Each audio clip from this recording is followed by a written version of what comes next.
आदेश सभी नाथ भक्तों को आदेश। मैं अभिषेक नाथ महाराज। भगत बनने से पहले कौन से 3 बातें और कौन से नियमों को जान लेना चाहिए जिससे आगे जाके साधक और भगत को दुख तकलीफ ना झेलने पड़े? वो कौन से नियम है, कौन सी वो बातें, आज आपको इस वीडियो में पूरी जानकारी मिल जाएगी।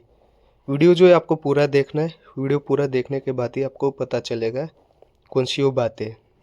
और जिस किसी साधक को मंत्र जाप में सफलता नहीं मिल रही, साधना में कोई मार्गदर्शन देने वाले गुरु नहीं मिल रहे, तो मेरा जो व्हाट्सअप नंबर है 9512096479, ये मेरा व्हाट्सअप नंबर है। आप इस व्हाट्सअप नंबर के जरिए मुझसे बातचीत कर सकते हो।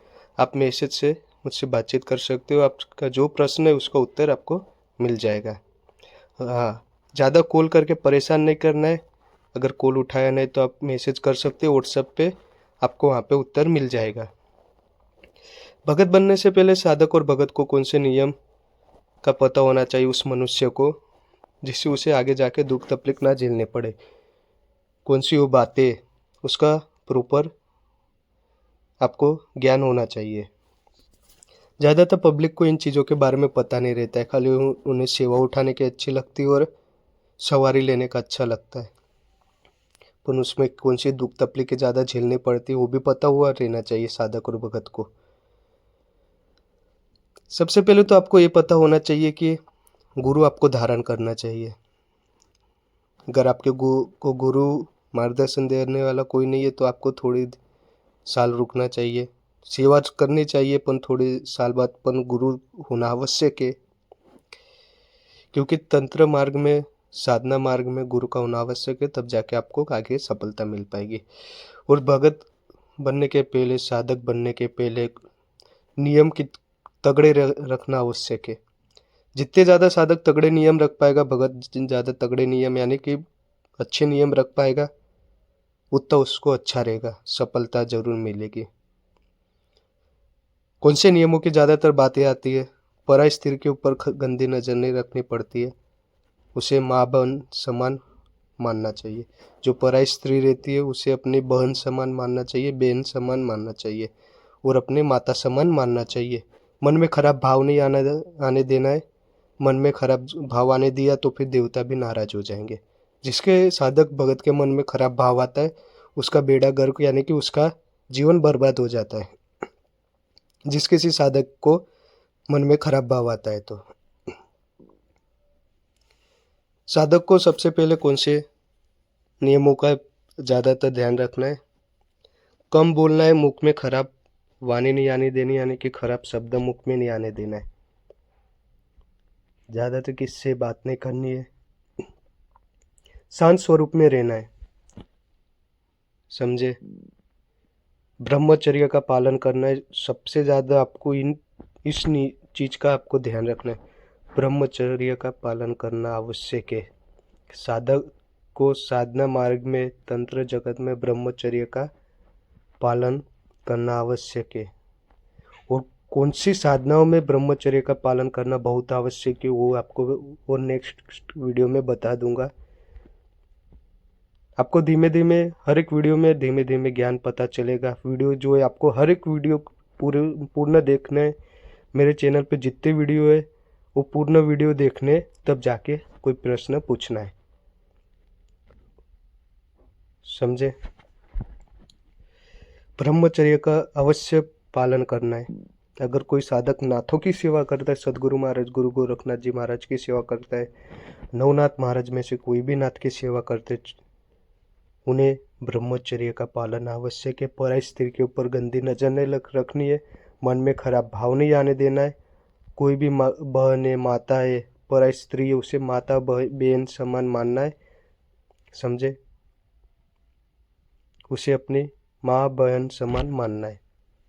खराब मन में भाव नहीं आने देना है, तो फिर आपके जीवन बर्बाद है। नाथों की सेवा अगर आप करते हो तो नाथों की सेवा में आपको गुरु होना आवश्यक ही है, क्योंकि उसमें धुने की सेवा उठानी पड़ती है। धुने की सेवा के लिए आपको गुरु का होना आवश्यक है, महत्वपूर्ण है, समझे? इसमें तो आपको गुरु का होना आवश्यक ही है। भगत को इन चीज़ों का ज़्यादा ध्यान रखना पड़ेगा। अगर आप खाली साधारण सेवा कर रहे हो, खाली गायत्री मंत्र का पाठ कर रहे हो या कोई महादेव जी का मंत्र का पाठ कर रहे हो तो भी उसमें डरने की कोई बात नहीं है। आप इसे जाप कर सकते हो।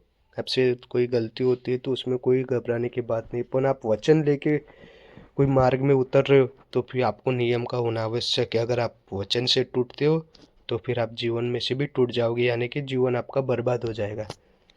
क्योंकि देवी देवता भी एक दो बार नाराज कर होंगे, वो माफ तो जरूर कर देंगे एक दो बार।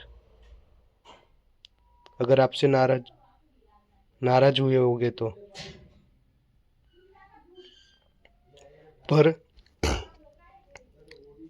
सबसे ज़्यादा आपको एक चीज़ों का ध्यान रखना आवश्यक है। अगर आपसे कोई नियम टूटते होंगे तो गुरु के गद्दी पे जाके, यानी कि गुरु आपके जो है, गुरु के वहाँ जाके आपको गलती की क्षमा याचना करनी है। गुरु को आदेश करना है कि गुरु जी मुझसे ये गलती हो गई है, मुझे क्षमा कर दो, दूसरी बार ऐसी मुझसे गलती नहीं होगी, मैं इसका ध्यान जरूर रखूँगा। गुरु के गद्दी पे जाके गुरु को आदेश जरूर करना है, समझे? तब जाके आपकी गलती माफ भी हो सकती है। पर आप बार बार एक गलती दोहराते हो, एक ही गलती बार बार दोहराते हो तो फिर गुरु भी माफ नहीं करेंगे और देवता भी माफ नहीं करेंगे। गुरु का होना यहाँ आवश्यक जरूर है, समझे? गुरु आपको यहाँ मदद करते हैं।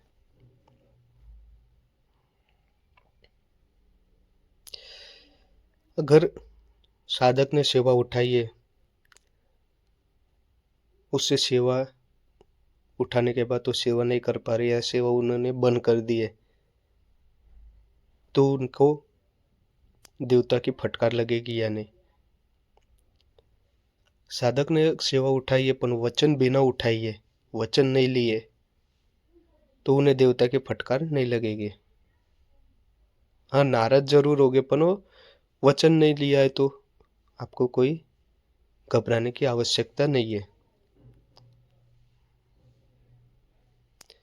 वहाँ पे आपको देवी देवता कोई फटकारने, कोई आपको नुकसान नहीं पहुंचाएंगे, कृपा जरूर रहेगी।